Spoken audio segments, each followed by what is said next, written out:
Good morning बेटे, good morning.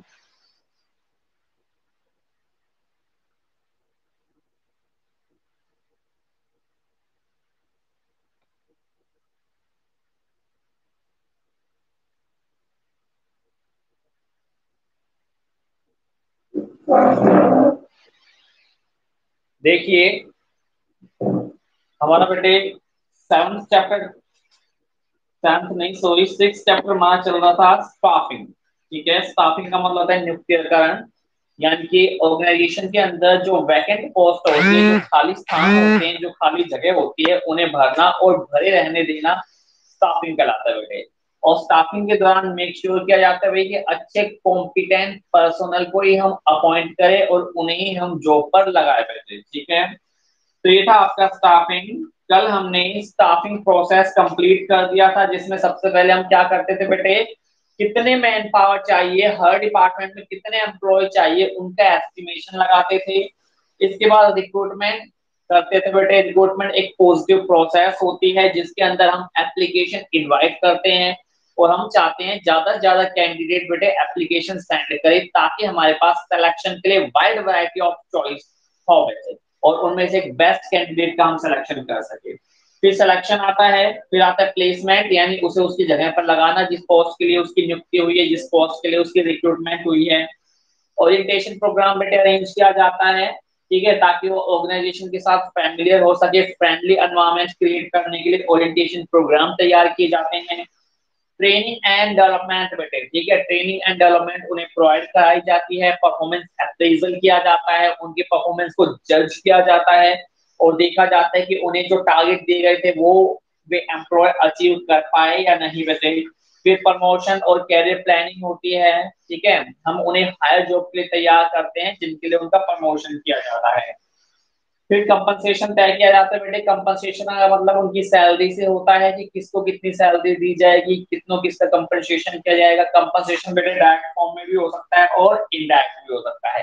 Direct तो आपको पता ही है, सीधा कैश की फॉर्म में सेल सैलरी हो गई, इंसेंटिव हो गई, कमीशन हो गई, ठीक है बेटे। और जो डायरेक्ट है वो टाइमली भी हो सकते हैं या फिर परफॉर्मेंस बेस्ड भी हो सकते हैं। इनडायरेक्ट जैसे कि बेटे इंश्योरेंस हमने करा दिया, मेडिकल क्लेम हमने उनका दे दिया, वही वैकेशन हमने उन्हें प्रोवाइड करा दी, ये होते हैं इनडायरेक्ट पेमेंट। ठीक है, अब देखिए 6.2 सेकंड पार्ट, रिक्रूटमेंट बेटे। रिक्रूटमेंट को अब हम डिटेल में पढ़ेंगे, रिक्रूटमेंट के सोर्सेस क्या होते हैं, एक ऑर्गेनाइजेशन कहाँ कहाँ से रिक्रूटमेंट करता है, ये सब चीजें अब हम डिटेल में पढ़ेंगे। तो 6.2 आपका स्टार्ट होता है रिक्रूटमेंट। रिक्रूटमेंट का मतलब होता है भर्ती, ठीक है। रिक्रूटमेंट मीनिंग एंड सोर्सेस, तो हम मीनिंग पढ़ेंगे और फिर रिक्रूटमेंट के सोर्स पढ़ेंगे बेटे, ठीक है। तो रिक्रूटमेंट तो मैं आपको बता ही चुका हूं पहले भी एक बार कि भाई रिक्रूटमेंट एक पॉजिटिव प्रोसेस होता है बेटे, एक सकारात्मक प्रक्रिया होती है, क्योंकि इसके अंदर ऑर्गेनाइजेशन चाहता है, ऑर्गेनाइजेशन की ये डिजायर रहती है कि उनके पास ज्यादा से ज्यादा कैंडिडेट एप्लीकेशन सेंड करे बेटे। इसका फायदा ये होगा कि हमारे पास वाइड वैरायटी ऑफ एप्लीकेशन होगी और उन एप्लीकेशन में से हम एक बेस्ट सुटेबल कैंडिडेट को सेलेक्ट कर सकेंगे बेटे, ठीक है, जो उस जॉब को बेहतर तरीके से, बेस्ट तरीके से परफॉर्म कर सके। हम एक ऐसे पर्सन को अपॉइंट कर पाएंगे बेटे। तो इसीलिए हम चाहते हैं कि भाई रिक्रूटमेंट के समय ज्यादा से ज्यादा लोग या ज्यादा से ज्यादा कैंडिडेट हमें एप्लीकेशन सेंड करें, हमें एप्लीकेशन भेजे बेटे, ठीक है। देखिए रिक्रूटमेंट की मीनिंग देख लेते हैं बेटे, बुक में ही देख लीजिए एक बार कि recruitment means making available person to fill the different vacant post in the organisation.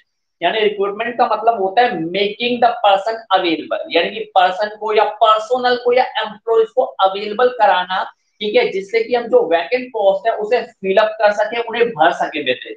So recruitment refers to making the person available to fill the vacant post in the organization.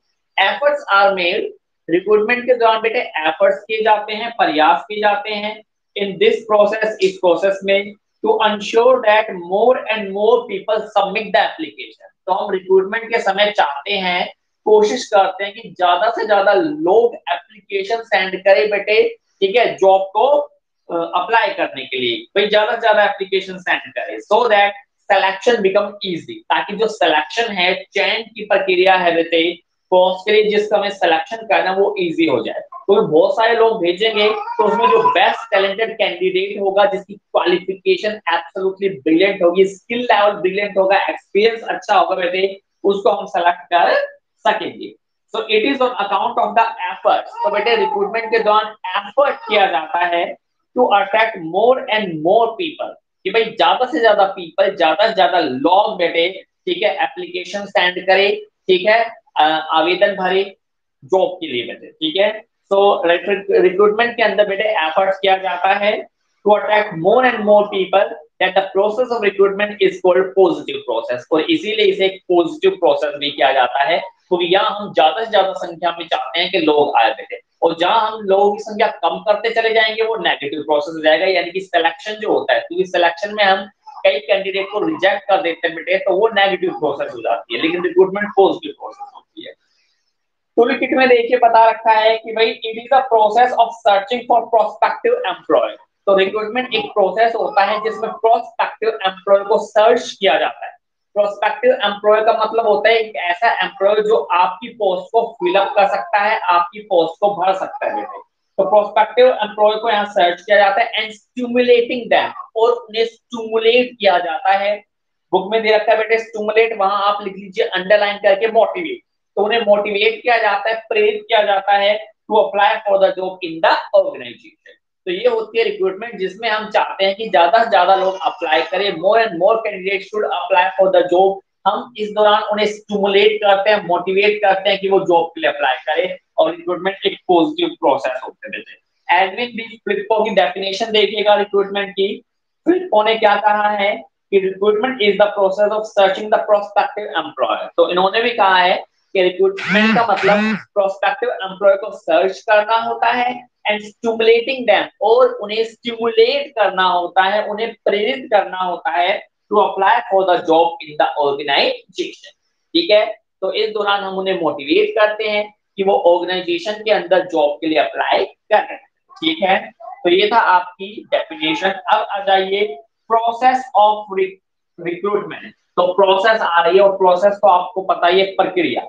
प्रक्रिया बेटे हमेशा step में complete होती है, stages में complete होते हैं। प्रक्रिया के अलग अलग स्टेज होते हैं, अलग अलग स्टेप्स होते हैं। तो रिक्रूटमेंट के स्टेप आपके सामने आ रहे हैं, ध्यान से देखिएगा। तो रिक्रूटमेंट के स्टेप देखिए। अब सबसे पहले रिक्विजिशन ऑफ एम्प्लॉय। ठीक है, तो रिक्रूटमेंट का प्रोसेस में पढ़ रहा हूं बेटे। तो रिक्रूटमेंट में सबसे पहले क्या किया जाता है, रिक्विजिशन, और यहाँ रिक्विजिशन का मतलब है रिक्वायरमेंट। ठीक है, तो हम सबसे पहले पता लगाते हैं कि हमें कितने एम्प्लॉय की रिक्वायरमेंट है। हर डिपार्टमेंट में जाके उनके रिस्पेक्टिव मैनेजर से पूछताछ करेंगे, जांच पड़ताल करेंगे, पूछेंगे भाई कितने एम्प्लॉय आपको चाहिए। तो सबसे पहले तो हम नंबर ऑफ एम्प्लॉय कितने चाहिए वो देखेंगे, यानी कि रिक्विजिशन ऑफ एम्प्लॉय या रिक्वायरमेंट ऑफ एम्प्लॉय। ठीक है, रिक्वायरमेंट ऑफ एम्प्लॉय। तो भाई सबसे पहले हम देखेंगे रिक्वायरमेंट ऑफ एम्प्लॉय के नंबर ऑफ एम्प्लॉय हमें कितने चाहिए। ठीक है, नंबर ऑफ एम्प्लॉय कितने रिक्वायर्ड है ये देखा जाएगा। देखिए, recruitment process begins with the requisition of employ. तो ये प्रोसेस स्टार्ट होता है एम्प्लॉयज के रिक्विजिशन से, एम्प्लॉयज के रिक्वायरमेंट से। After determining the need of employ, employ की नीड पता लगाने के बाद इन देयर रिस्पेक्टिव डिपार्टमेंट, उनके डिपार्टमेंट के अंदर, the departmental manager brings it to the notice of personnel manager.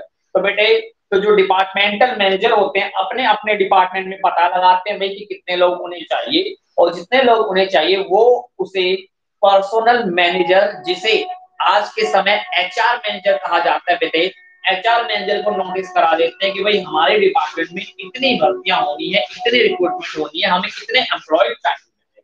तो पहला स्टेप होता है रिक्वायरमेंट का।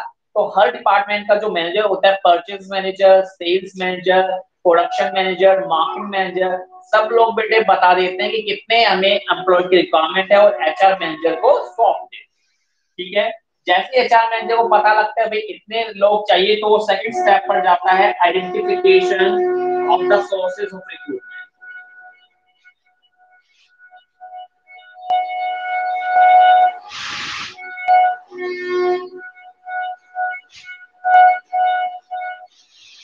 तो बेटे सेकंड स्टेप हमारा आता है identification of the sources of recruitment. अब देखिए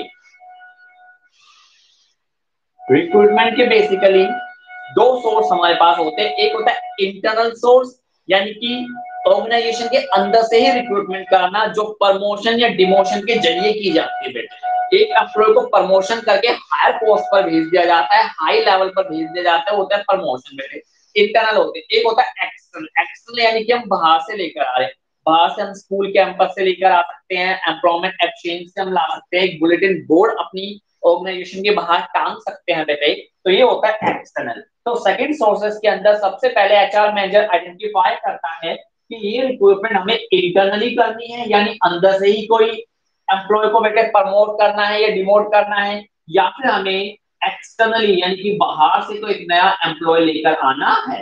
तो दो सोर्स होते हैं, इंटरनल एंड एक्सटर्नल सोर्स बेटे। तो देखिए on the receipt of requisition letter, तो रिक्विजिशन लेटर मिलने के पश्चात, ठीक है, फ्रॉम ऑल द डिपार्टमेंट, सभी डिपार्टमेंट से, the HR manager by virtue of his knowledge, तो एचआर मैनेजर अपने नॉलेज के आधार पर, अपने ज्ञान के आधार पर एंड एक्सपीरियंस और अपने अनुभवों के आधार पर डिसाइड अबाउट द सोर्स, ठीक है। तो वो अपने अनुभव, अपने एक्सपीरियंस, अपनी नॉलेज के आधार पर डिसाइड करता है कि उसे ये रिक्रूटमेंट कैसे करनी है, यानी वो सोर्सेस डिसाइड करता है, ठीक है। उन सोर्सेस को डिसाइड करते हुए बेटे वो different qualification, different skills, different experience को ध्यान में रखता है बेटे, ठीक है। डिफरेंट सोर्सेस को फिर वो देखता है कि कौन सी रिक्रूटमेंट कहां से की जाएगी। जैसे बेटे एक मैनेजर पोस्ट होती है, तो हाई लेवल की मैनेजर पोस्ट होती है, काफी इंपॉर्टेंट होती है। तो जनरली हम मैनेजर पोस्ट के लिए किसी नीचे वाले पर्सन को ही प्रमोट करते हैं, क्योंकि जो नीचे वाला पर्सन होता है उसे पूरे ऑर्गेनाइजेशन का ज्ञान होता है, नॉलेज होती है, उसे पता है काम कैसे होता है। और बेटे जो बड़े ऑर्गेनाइजेशन होते हैं वो लोअर लेवल के एम्प्लॉय को हमेशा अपॉर्चुनिटी देते हैं कि वो अपने आप को हाई लेवल की जॉब के लिए तैयार कर सकते हैं। तो जो मैनेजर लेवल की जॉब होती है उसके लिए जाता बेटे प्रमोशन ही किया जाता है, ठीक है। तो इस तरह से वो एचआर मैनेजर अपनी नॉलेज के आधार पर देख लेता है कि उसे रिक्रूटमेंट किस तरह करनी, इंटरनली या एक्सटर्नली बेटे। Third, invitation of interested people. अगर वो डिसाइड करता है कि मुझे बाहर से रिक्रूटमेंट करनी है तो वो लोगों को इनवाइट करता है, ठीक है। एक एप्लीकेशन भेजता है लोगों को कि भाई आइए, ठीक है, और जॉब के लिए अप्लाई कीजिए। So invitation to interested people, invitation एक तरह से आमंत्रित करना सामने वाले को कि आइए जॉब के लिए अप्लाई कीजिए। So invitation to interested people. Interested का मतलब इच्छुक। तो जो लोग इच्छुक होते बेटे हमारे ऑर्गेनाइजेशन के अंदर काम करने के लिए, तो उन इच्छुक लोगों को इन्विटेशन यानी कि न्योता भेजा जाता है कि वो आए और जॉब के लिए अप्लाई करें। तो देखिए in the second stage after finding the sources, तो सोर्सेस को ढूंढने के पश्चात, हमने सोर्स ढूंढ लिए भाई, ठीक है, कि इंटरनल सोर्स होंगे या एक्सटर्नल सोर्स होंगे। तो सोर्स ढूंढने के बाद अब क्या होगा, interested people are invited to apply for different job. तो इंटरेस्टेड लोगों को, ठीक है, जॉब के लिए इनवाइट किया जाएगा, आमंत्रित दिया जाएगा। तो दिस इफेक्ट, इस प्रभाव के साथ ही personal manager prepare a comprehensive information carrying the following detail. तो जो पर्सनल मैनेजर या एचआर मैनेजर आप उसे कह लीजिए, तो एचआर मैनेजर बेटे ये इंफॉर्मेशन तैयार करेगा। Number one, number of vacancy. तो जो भी बेटे वो रिक्रूटमेंट निकालेगा, जैसे मान लीजिए उसने न्यूज़पेपर में निकाली कोई रिक्रूटमेंट, तो न्यूज़पेपर में देखिए क्या क्या चीजें बताएगा। सबसे पहले बताएगा नंबर ऑफ वैकेंसी, कि भाई हमारे ऑर्गेनाइजेशन में कितनी वैकेंसियां उपलब्ध है, कितनी वैकेंसी है। फिर वो बताएगा नेचर ऑफ जॉब, ये जॉब किस तरह की है भाई, ठीक है, मैनेजरियल लेवल की जॉब है या लेबर लेवल की जॉब है वैसे, ठीक है। नेचर ऑफ जॉब वो एक्सप्लेन करेगा। फिर क्वालिफिकेशन रिक्वायरमेंट, कि भाई क्वालिफिकेशन क्या चाहिए, जैसे लेबर के लिए क्वालिफिकेशन हो सकती है आईटीआई, ठीक है, या सुपरवाइजर के लिए क्वालिफिकेशन होती है भाई बीकॉम, कुछ भी हो सकती है, तो वो क्वालिफिकेशन मेंशन करेगा। एक्सपीरियंस, अगर उसे जॉब के लिए एक्सपीरियंस चाहिए, अनुभव चाहिए, तो वो ये बताएगा, या फिर वो ये भी बता सकता है कि भाई फ्रेशर भी जॉब के लिए अप्लाई कर सकते हैं। डिटेल ऑफ सैलरी, में वो सैलरी के बारे में बताएगा कि हम इतनी सैलरी अफोर्ड कर सकते हैं, इतनी सैलरी पर आप काम करना चाहते हैं तो कीजिए। फिर कंडीशन ऑफ एम्प्लॉयमेंट, कि भाई कंडीशन क्या क्या रहेगी एम्प्लॉयमेंट से संबंधित, कि भाई आपको 9 बजे आना है, 5 बजे जाना है, 1 घंटे का आपको वैसे लंच का समय मिलेगा, तो अलग अलग चीजें आपकी हो सकती है, ठीक है। तो कंडीशन, फिर लास्ट डेट ऑफ एप्लीकेशन, भाई लास्ट डेट कौन सी है जब आप अप्लाई कर सकते हैं, तो लास्ट डेट डिसाइड करेगी। Brief detail of selection procedure, भाई एक पर्सन का सिलेक्शन किस आधार पर किया जाएगा वो सारी इंफॉर्मेशन भी यहाँ देंगे, जैसे कि पहले टेस्ट हो सकता है, फिर इंटरव्यू हो सकता है, फिर एक ग्रुप डिस्कशन कराया जा सकता है, एक फाइनल इंटरव्यू फिर हो सकता है। तो अलग अलग स्टेप होते हैं बेटे सिलेक्शन के, तो वो सारे मेंशन कर देगा अपनी एप्लीकेशन के अंदर, ठीक है। तो ये सब चीजें मेंशन कर देगा। ये सब चीजें पढ़ने के बाद बेटे जो इंटरेस्टेड पीपल होंगे, इंटरेस्टेड लोग होंगे जो उस जॉब को करना चाहते हैं या उस ऑर्गेनाइजेशन के साथ जुड़ना चाहते हैं बेटे, दे विल अप्लाई, वो अप्लाई कर देंगे, ठीक है। और साथ ही साथ एचआर मैनेजर को ध्यान रखना चाहिए कि ये जो हमने एप्लीकेशन भेजी है वो बेटे काफी अट्रैक्टिव लगे, काफी सिंपल लगे, ताकि रीडर उसे पढ़ के बेटे, ठीक है, ज्यादा से ज्यादा अप्लाई करे। भाई जो भी रीडर उसे पढ़ रहा है उसके मन में इच्छा जागे, वो इंटरेस्टेड हो कि भाई वो जॉब के लिए अप्लाई कर बेटे, ठीक है। तो इस तरह से हम लोगों को इनवाइट करते हैं जॉब के लिए। फिर आता है fourth step, preparing the list of deserving candidate, ठीक है। अब आपको एक लंबी लिस्ट मिल चुकी है बेटे, बहुत सारे लोगों ने अप्लाई किया होगा, तो अब उन्हें आप लोगों को उन लिस्ट में से डिजर्विंग कैंडिडेट जो होगा उनकी लिस्ट तैयार करनी है, यानी कि आपका फोर्थ स्टेप है preparing the list, preparing the list of deserving candidate, ठीक है। तो जो डिजर्विंग कैंडिडेट होगा, ठीक है, जो उम्मीदवार होंगे बेटे जो सबसे ज्यादा डिजर्व करता है, जिसके पास नॉलेज है, एक्सपीरियंस है, क्वालिफिकेशन है और वो जॉब को पूरी तरह से डिजर्व करता है बेटे, तो उन लोगों की एक लिस्ट तैयार कर ली जाएगी, ठीक है। और उस लिस्ट के आधार पर हम सिलेक्शन कर लेंगे, चुनाव कर लेंगे, जो बेस्ट कैंडिडेट होगा उसे उस पोस्ट पर लगा देंगे। तो देखिए on the receipt of application, application मिलने के पश्चात द सेम आर वेरीफाई, उन एप्लीकेशन को वेरीफाई कर लिया जाएगा कि जो इन्फॉर्मेशन सामने वाले ने दी है वो सही है या नहीं, या फिर जो हमें रिक्वायरमेंट थी जॉब के अंदर वो पर्सन उन रिक्वायरमेंट को पूरी करता है या नहीं करता है, उन कंडीशन को सेटिस्फाई करता है या नहीं करता है, ठीक है। During the course of verification application are divided into two part, तो वेरिफिकेशन के समय एप्लीकेशन को दो हिस्सों में बांटा जाएगा।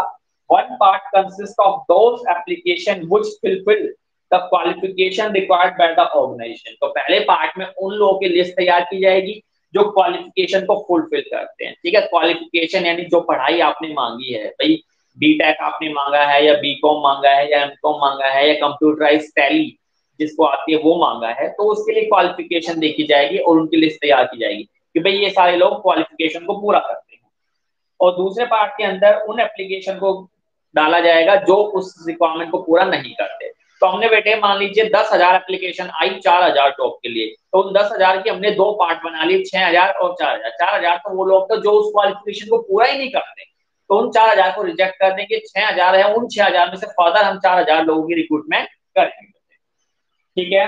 तो a list of those candidate who possess the required qualification is prepare, तो जो कैंडिडेट क्वालिफिकेशन पूरी करता है उनकी लिस्ट तैयार की जाएगी और एलिजिबल कैंडिडेट को बेटे सिलेक्शन प्रोसेस के लिए बुला दिया जाएगा। तो ये थी आपकी रिक्रूटमेंट प्रोसेस बेटे, आसान सी है। सबसे पहले हमें रिक्विजिशन ऑफ एम्प्लॉय देखना पड़ता है कि हमें किस डिपार्टमेंट में कितने एम्प्लॉय चाहिए। फिर हमें बेटे सोर्स को आइडेंटिफाई करना पड़ेगा कि वो रिक्रूटमेंट ऑर्गेनाइजेशन के अंदर से ही की जाएगी या बाहर से की जाएगी बेटे। फिर हम देखेंगे कि इंटरेस्टेड लोगों को हम इनविटेशन भेजेंगे बेटे कि वो जॉब के लिए अप्लाई करें, और लास्ट में जो डिजर्विंग कैंडिडेट होंगे उनकी लिस्ट हम तैयार कर लेंगे। आगे आ जाइए source of recruitment, yes source की हम बात कर रहे थे, तो हम सोर्स आ जाइए बेटे। सिंपल सी बात है, दो तरह के सोर्स होते हैं, इंटरनल सोर्सेज और एक्सटर्नल सोर्सेज। इंटरनल सोर्सेस में जो रिक्रूटमेंट होती है वो ऑर्गेनाइजेशन के अंदर से ही की जाती है, और एक्सटर्नल सोर्स में वो ऑर्गेनाइजेशन के बाहर से की जाती है। अंदर से आपको पता ही है, या तो प्रमोशन होगा या डिमोशन होगा, ठीक है। एक लोअर लेवल के पर्सन को हायर जॉब पर भेजा जाएगा तो उसका प्रमोशन होता है, और एक हायर जॉब के पर्सन को कई बार अगर वो अच्छी परफॉर्मेंस नहीं देता तो लोअर लेवल पर भेज दिया जाता है, वो उसका डिमोशन कहलाता है। तो नेक्स्ट टॉपिक है आपका सोर्सेस ऑफ रिक्रूटमेंट, सोर्स।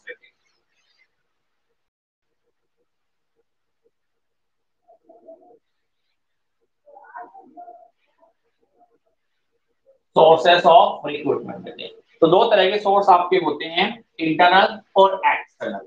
देखिए इंटरनल सोर्स यानी ऑर्गेनाइजेशन के अंदर ही रिक्रूटमेंट की जाती है, अलग अलग तरीके हो सकते हैं बेटे इंटरनल सोर्सेस के। और सेकंड होते हैं एक्सटर्नल, तो एक्सटर्नल के भी आपके अलग अलग सोर्स हो सकते हैं, एक्सटर्नल सोर्स। देखिए सोर्सेस ऑफ रिक्रूटमेंट। तो सेकंड स्टेप होता है प्रोसेस ऑफ रिक्रूटमेंट का कि आइडेंटिफिकेशन ऑफ द सोर्सेस। तो रिक्रूटमेंट में हमने देखा सेकंड स्टेप था सोर्स को आइडेंटिफाई करना बेटे कि रिक्रूटमेंट कैसे की जाएगी, किस सोर्स से की जाएगी एक्चुअली, ठीक है। It is a very important step. तो ये काफी इंपॉर्टेंट स्टेप होता है कि किस सोर्स से हम रिक्रूटमेंट कर लेते हैं, ठीक है। As the success of the whole process of recruitment depend on it. क्योंकि पूरी की पूरी जो रिक्रूटमेंट है वो डिपेंड करती है सोर्स के ऊपर कि हम उसे इंटरनल सोर्स से भरेंगे या एक्सटर्नल सोर्स से भरेंगे। तो काफी इंपॉर्टेंट स्टेप होता है ये इसका। If personal manager fails to identify correctly the source of recruitment, अगर एक HR मैनेजर या पर्सनल, बट जहां भी ये पर्सनल मैनेजर आ रहा है वहां आप HR मैनेजर का भी यूज कर सकते हो। लेटेस्ट सिनेरियो में आज के समय पर्सनल मैनेजर को कोई नहीं जानता, सब HR मैनेजर को जानते थे, ठीक है। तो HR मैनेजर इन सोर्स की आइडेंटिफिकेशन करता है, इन सोर्सेस की पहचान करता है, और अगर वो गलती से बेटे गलत सोर्स चुन ले, मान लो उसे करनी थी इंटरनली कर दी उसने एक्सटर्नली, तो इसका खामियाजा पूरे ऑर्गेनाइजेशन को भुगतना पड़ सकता है बेटे, ठीक है। तो इसलिए उसे करेक्टली बेटे डिसाइड करना होता है। परिणाम स्वरूप consequently it will be difficult to achieve the objective. तो अगर वो गलत रिक्रूटमेंट कर देगा बेटे तो ऑब्जेक्टिव प्राप्त करना बहुत मुश्किल हो जाता है, ठीक है। तो अगेन मैं बता देता हूँ, दो सोर्स होते हैं रिक्रूटमेंट के, भर्ती के, इंटरनल सोर्सेज और एक्सटर्नल सोर्सेज, दो सोर्स आपके हो गए बेटे। तो अब हम बात कर लेते हैं इंटरनल सोर्सेज की या recruitment within the organisation. इसे हम ये भी कहते हैं recruitment within the organisation, यानी ऑर्गेनाइजेशन के अंदर से ही रिक्रूटमेंट की जा रही है। देखिए in case of internal sources, तो इंटरनल सोर्सेज के दौरान vacant posts are filled with the employee available within the organization। तो इंटरनल सोर्स में हम वैकेंट पोस्ट को ऑर्गेनाइजेशन के अंदर से ही भरते हैं, within the organisation fill up करते हैं। अब इनके देखिए तीन मेथड होते हैं बेटे इंटरनल सोर्स के, ठीक है। सबसे पहला मेथड होता है ट्रांसफर। ट्रांसफर यानी कि स्थानांतरण, यानी कि एक ब्रांच से दूसरे ब्रांच में स्थानांतरण कर देना बेटे। और ये ट्रांसफर जो रिक्रूटमेंट ट्रांसफर के जरिए होती है, जब होते बेटे मान लीजिए एक कंपनी के दो प्लांट लगे हुए हैं, ठीक है, दो प्लांट है, मान लीजिए एक रेवाड़ी में है एक बावल में, एक रेवाड़ी में एक बावल में। रेवाड़ी में तो हमारे पास बहुत सारे एम्प्लॉय हैं, लेकिन बावल में एम्प्लॉयज की कमी पड़ रही है। तो एक जगह सरप्लस एम्प्लॉय है और दूसरी जगह डेफिशिएंट एम्प्लॉय है, एक जगह एम्प्लॉय ज्यादा है दूसरी जगह कम है। तो कंपनियां समटाइम करती क्या है, जिस स्थान पर सरप्लस एम्प्लॉय लगे हुए वहां से उन्हें बेटे हटाकर डेफिशिएंट वाले स्थान पर भेज देती है जहां एम्प्लॉय की कमी है। तो इसे हम ट्रांसफर कहते हैं। ऐसा तभी किया जाता है जब एक जगह सरप्लस एम्प्लॉय हो और दूसरी जगह डेफिशिएंट यानी कि कम एम्प्लॉय हो। तो ज्यादा एम्प्लॉयज को फिर हम ट्रांसफर कर देते हैं कम वाली जगह पर। तो देखिए ट्रांसफर, ठीक है।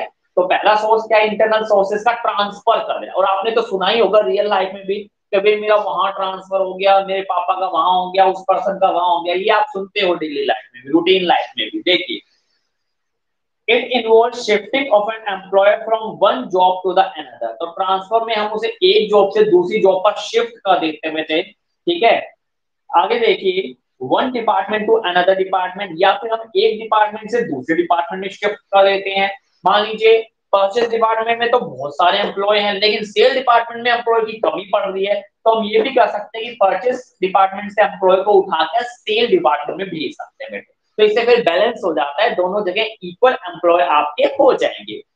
तो इसीलिए बेटे ट्रांसफर में एम्प्लॉय को एक जॉब से दूसरे जॉब या एक डिपार्टमेंट से अदर डिपार्टमेंट कर दिया जाता है without a substantive change in his responsibility. ये बात और ध्यान रखिए, ट्रांसफर में कभी भी एम्प्लॉय की ना तो सैलरी चेंज होती है, ना रिस्पांसिबिलिटी चेंज होती है, और ना ही स्टेटस चेंज होता है। उसे एक जॉब से उठाकर उसी तरह की दूसरी जॉब पर डाला जा रहा है, ना उसकी रिस्पांसिबिलिटी बढ़ी, ना उसकी सैलरी बढ़ी, ना उसका स्टेटस बढ़ा बेटे, ठीक है, ना उसकी अथॉरिटी बढ़ी, डिसीजन मेकिंग पावर भी उसकी नहीं बढ़ी, तब वो ट्रांसफर कहलाएगा, ठीक है ना। तो इसलिए बता रखा है भाई कि ट्रांसफर में एक जॉब से दूसरी जॉब या एक डिपार्टमेंट से दूसरी डिपार्टमेंट ट्रांसफर कर दिया जाता है या शिफ्ट कर दिया जाता है विदाउट इंक्रीज इन रिस्पांसिबिलिटी और अथॉरिटी ऑफ द एम्प्लॉय। तो वो कहलाता है ट्रांसफर। सेकंड है प्रमोशन। B promotion. हाँ प्रमोशन में बेटे डेफिनेटली जब भी किसी पर्सन का प्रमोशन होता है तो ध्यान रखिएगा उसकी सैलरी इंक्रीज होगी। सैलरी इंक्रीज नहीं हुई है तो प्रमोशन नहीं कहलाता, उसे प्रमोशन नहीं कहेंगे। स्टेटस, उसका स्टेटस एम्प्लॉय होगा बेटे, वो लोअर स्टेटस से हाई स्टेटस पर मूव कर जाएगा।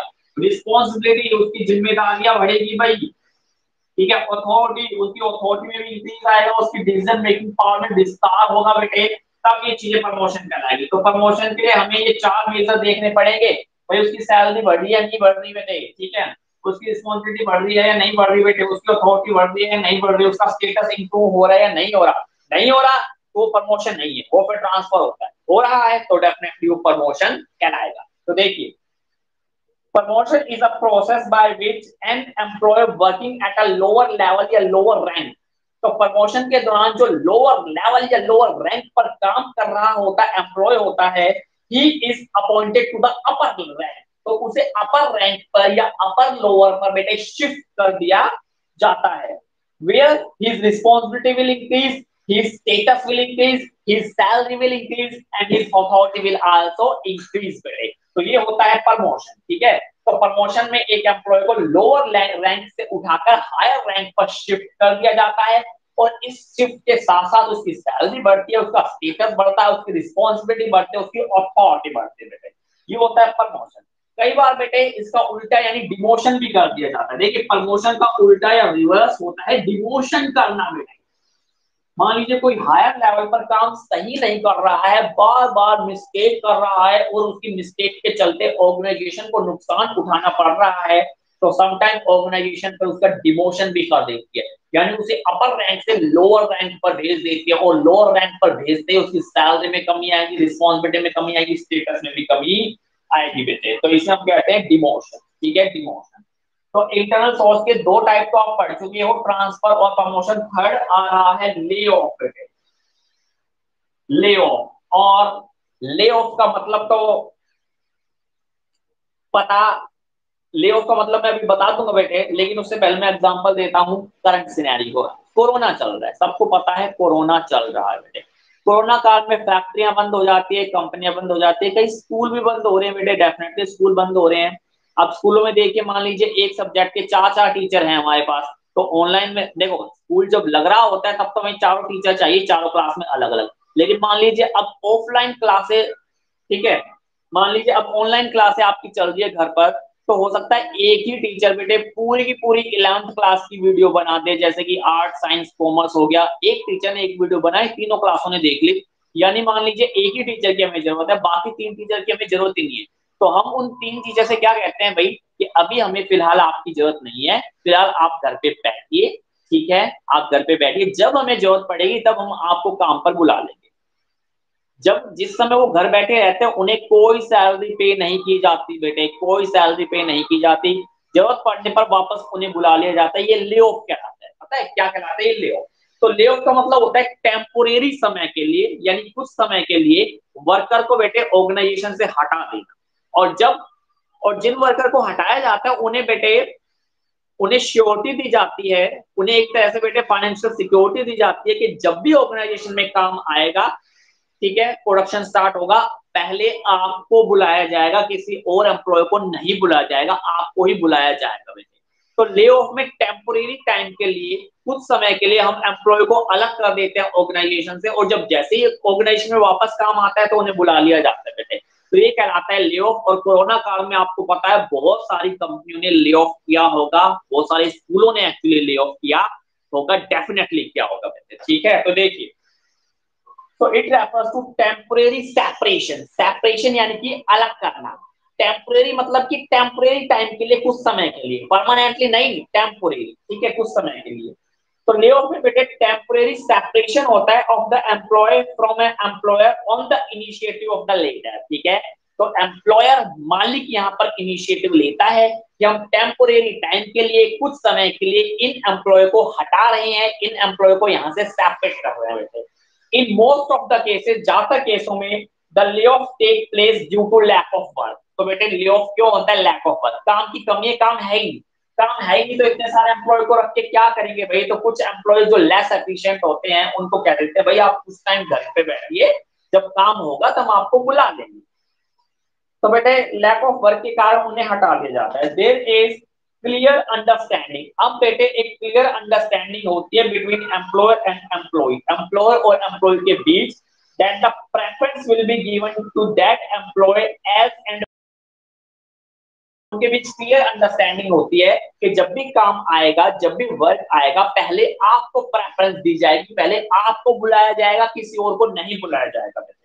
ठीक है, तो ये उनके बीच अंडरस्टैंडिंग होती है।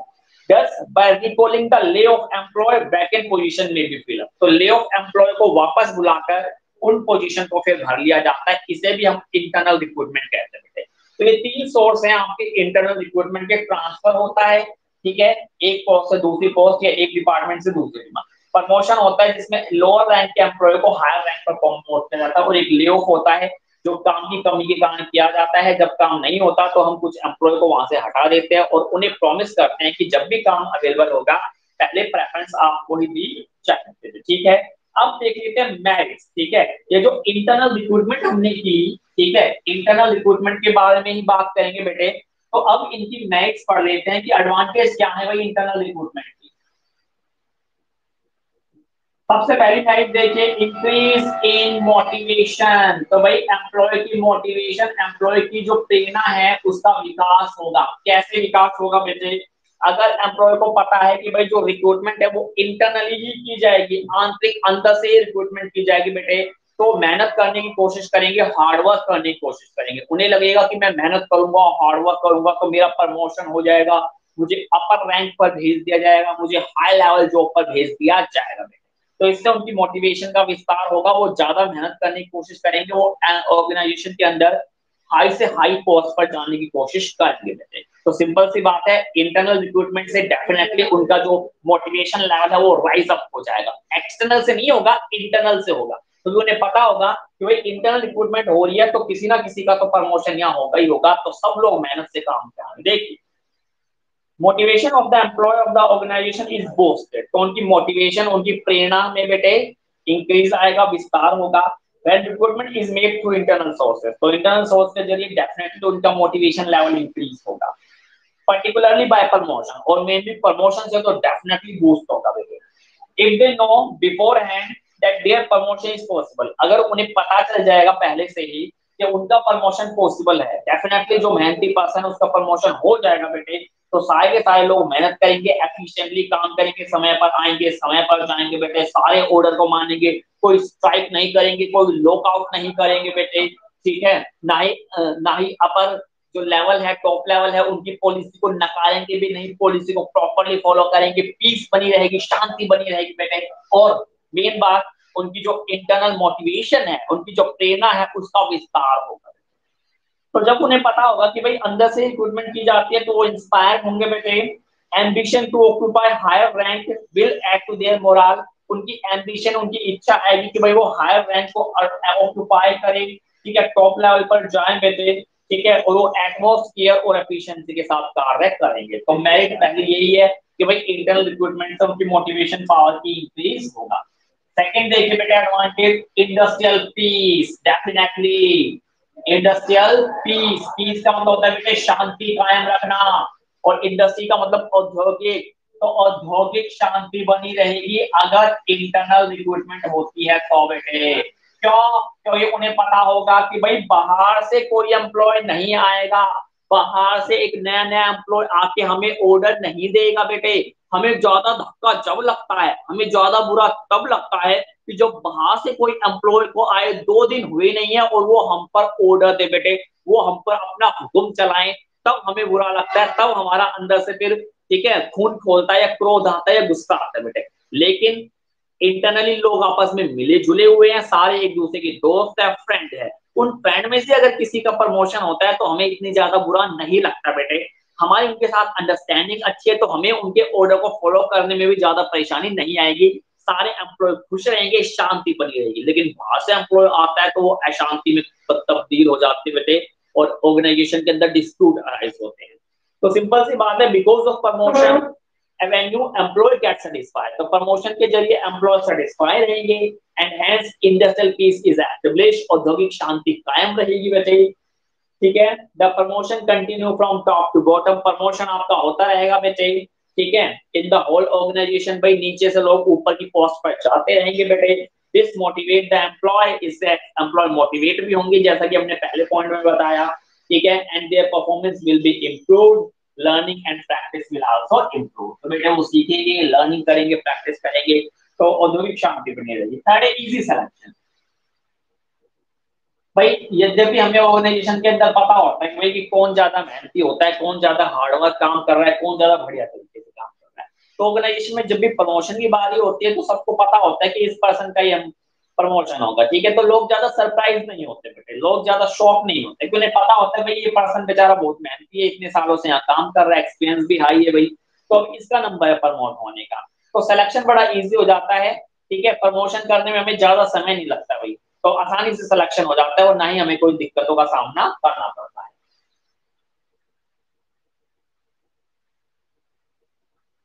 तो इसीलिए कहा गया है बेटे कि जो इंटरनल रिक्रूटमेंट होती है उसमें सिलेक्शन करना काफी इजी होता है, काफी आसान होता है, हमें पता होता है भाई किसका सिलेक्शन होगा, ठीक है। फोर्थ है नो नीड ऑफ इंडक्शन। देखिए नो नीड ऑफ इंडक्शन, या इस इंडक्शन को आप इंट्रोडक्शन भी लिख सकते हैं, ठीक है। No need of induction.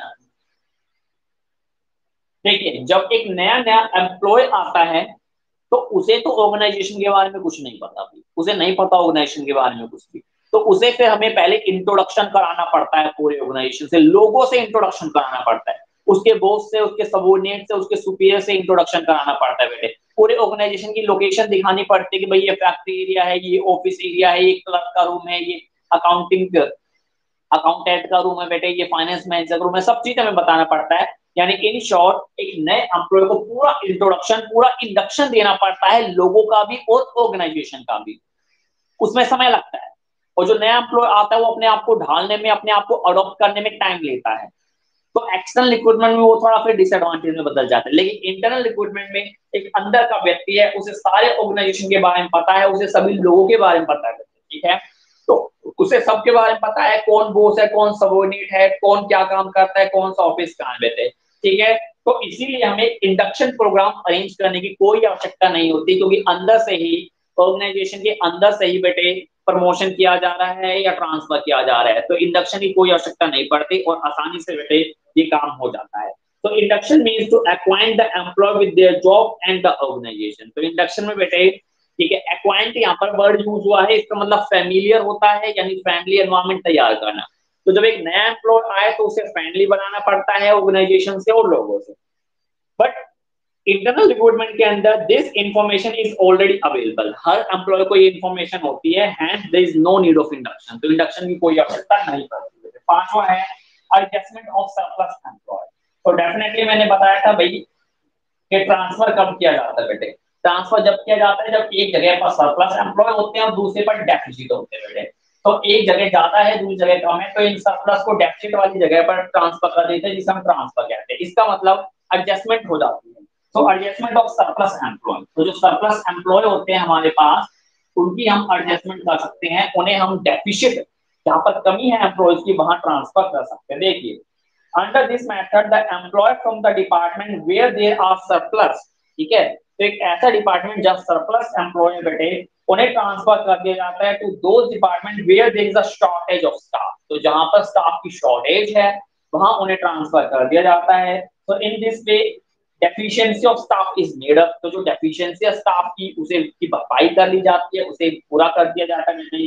Hence there is no hurdle in the work. तो बेटे वर्क में कोई हर्डल नहीं पड़ता, कोई रुकावट नहीं आती। तो सरप्लस एम्प्लॉय को हम डेफिशिएंट डिपार्टमेंट में ट्रांसफर करके बेटे एडजस्टमेंट कर देते हैं, सेट ऑफ कर देते हैं एक तरह से। और लास्ट है इकोनॉमिकल सोर्स है। इकोनॉमिकल का तो मतलब आपको पता ही होना चाहिए, सस्ता बेटे। तो ये सोर्स डेफिनेटली काफी सस्ता है, क्योंकि जब एक्सटर्नल रिक्रूटमेंट की जाती है तो पहले एडवर्टीजमेंट की जाती है, एडवर्टीजमेंट के बाद पूरा एक दिन लगाना पड़ता है बेटे एम्प्लॉयज का इंटरव्यू लेने में, फिर उन्हें फैमिलियर बनाने के लिए इंट्रोडक्शन कराना पड़ता है, पूरे ऑर्गेनाइजेशन से ट्रेनिंग देनी पड़ती है, डेवलपमेंट देनी पड़ती है, जिससे बहुत सारा खर्चा हमारा लगता है, बहुत ज्यादा कॉस्ट इंकर्ड हो जाते हैं बेटे। लेकिन एक इंटरनली एम्प्लॉय है उसे ही हम शिफ्ट कर रहे हैं, तो ना हमें अलग से एप्लीकेशन निकालने की जरूरत, ना इंडक्शन की जरूरत, ना ट्रेनिंग की जरूरत, ना डेवलपमेंट की जरूरत, ना उसका इंटरव्यू लेना, ना उसका टेस्ट लेना, कुछ नहीं करना। सीधा बेटे एक नोटिस निकालना है कि इस पर्सन का क्या हो रहा है, प्रमोशन हो रहा है, इसे इस पोस्ट से उस पोस्ट पर ट्रांसफर कराया जा रहा है। तो बेटे आपने देखा इंटरनल सोर्स काफी सस्ता भी होता है, क्योंकि किसी तरह की ट्रेनिंग, किसी तरह की डेवलपमेंट, किसी तरह की एडवर्टीजमेंट, किसी तरह का इंटरव्यू हमें नहीं कराना पड़ता, समय भी बचता है, कॉस्ट भी बचती है बेटे। टाइम इज कॉस्ट, आज के समय टाइम इज कॉस्ट बेटे। तो सबसे सस्ता सोर्स इंटरनल रिक्रूटमेंट ही माना जाता है। तो देखिए भाई बता रखा है कि जो इकोनॉमिकल सोर्स होता है, ठीक है, इंटरनल रिक्रूटमेंट काफी इकोनॉमिकल, काफी सस्ता सोर्स है। तो it is the most economical source because the organization does not have to spend any amount on search of the source of recruitment. तो एक्सटर्नल रिक्रूटमेंट के लिए हमें खर्चा करना पड़ता है, लेकिन इंटरनल पर कोई खर्चा नहीं करना पड़ता। Nor does it have to waste time, और ना ही यहाँ हमारा बेफालतू का समय बर्बाद होता बेटे। For the long selection process, selection process काफी लंबा होता है, पहले टेस्ट होता है, फिर इंटरव्यू होता है, फिर ग्रुप डिस्कशन करा जाता है, फिर फाइनली मैनेजर, जनरल मैनेजर उसका इंटरव्यू लेता है, लेंथी प्रोसेस होता है। लेकिन इंटरनल में केवल एक छोटा सा शॉर्ट नोटिस निकालकर आप किसी भी पर्सन का क्या कर सकते हो, प्रमोशन कर सकते हो, ठीक है। More over such employees do not require any training, ना उसे कोई ट्रेनिंग की आवश्यकता पड़ती बेटे, वो ऑलरेडी ट्रेंड है, ऑलरेडी डेवलप्ड है। तो इस तरह से जो इंटरनल सोर्स होते हैं वो काफी सस्ते भी होते हैं बेटे। तो आज हमने क्या किया, आज हमने बेटे रिक्रूटमेंट शुरू की। रिक्रूटमेंट का हमने आपको बेटे मीनिंग बताई, उसके सोर्स आपको बताए, ठीक है, उसकी प्रोसेस आपको बताई। सोर्स में इंटरनल सोर्स हमने कराए और इंटरनल सोर्स की मेरिट, कल जब या मंडे को जब हम क्लास लेंगे तो इंटरनल सोर्स की बी मेरिट यानी नुकसान से हम स्टार्ट करेंगे बेटे, और उसे करते हुए हम एक्सटर्नल सोर्स को कंप्लीट कर लेंगे बेटे ऑन मंडे, ठीक है। तो आज की क्लास आपकी खत्म होती है, ठीक है। कल संडे बेटे, तो आज आप मुझे 4 लेसन की पीडीएफ प्लीज सेंड कर दीजिए, डेली रिक्वेस्ट कर रहा हूँ। नोटबुक आ नहीं रही है, आप काम कर नहीं रहे हो बच्चे, फिर आपका नाम हाईलाइट किया जाएगा। जिन्होंने नोटबुक नहीं दिखाई है तो फिर आपको अच्छा नहीं लगेगा सबके सामने जब नाम हाईलाइट किया जाएगा। तो इसीलिए आप 4 लेसन की नोटबुक मुझे सेंड कर दीजिए बेटे, ठीक है।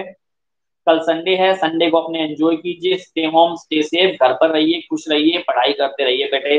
Thank you very much. ये क्लास में यहीं पर समाप्त करता हूँ। Thank you, you can go now. Thank you.